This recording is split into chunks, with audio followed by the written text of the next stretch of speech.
The interesting thing about sports is this, and a lot of people just don't get it.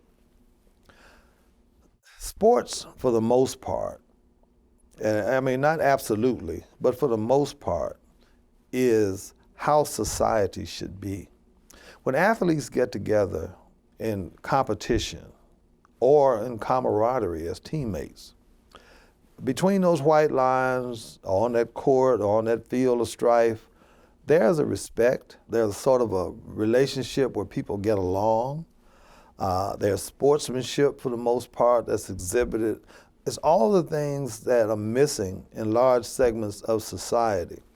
At Gary Roosevelt, the biggest rivalry, a rivalry that probably rivaled the Bears and the Packers, was Gary Roosevelt and Gary Frable. I guess because the two schools were nearest each other. Gary Roosevelt being on 25th Avenue, Frable on 15th. And Frable had a sizable black population at the time. And so it was a natural rivalry. And they were pretty darn good as well.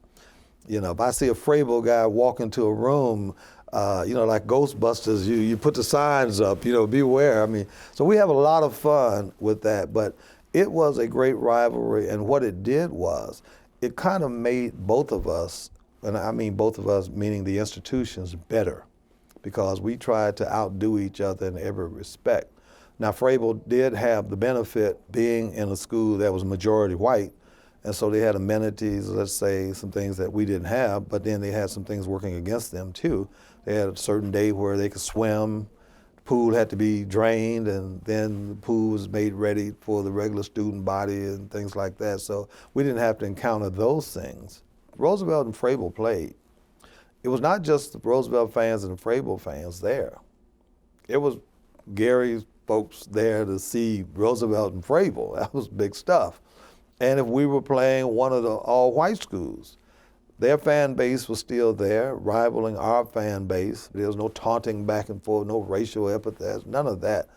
I guess it was in that safe haven of sports competition at that particular time. Now, when the game was over and people went to their own segregated neighborhoods or went to wherever else they went, then you deal with whatever the realities of the day was. In football, we could only win the city championship. We were not allowed to win the city championship like they do today and go into the state finals and the playoffs and all of that. We couldn't do that. We could do it in basketball. I guess because of basketball being Hoosier hysteria and the state's game and that kind of thing. So there was some institutional racial situations that affected us. I remember my junior year in football. We had to play Lew Wallace at Gilroy Stadium for the city championship. Lew Wallace was a state powerhouse. Lew Wallace was ranked in the top 10 in the state. They had a great team. Now Lew Wallace was going to the playoffs, so that was our playoff. That was as much as we can do, and they were heavily favored. I'll never forget. We were in the dressing room. Not only were all of our coaches there, the basketball coaches, the assistant coaches, our principals, they were telling us that we were carrying the banner for Roosevelt High School. They were telling us that people were belittling us. They could outthink us. They were smarter than we were. They were better organized. They were all of these things.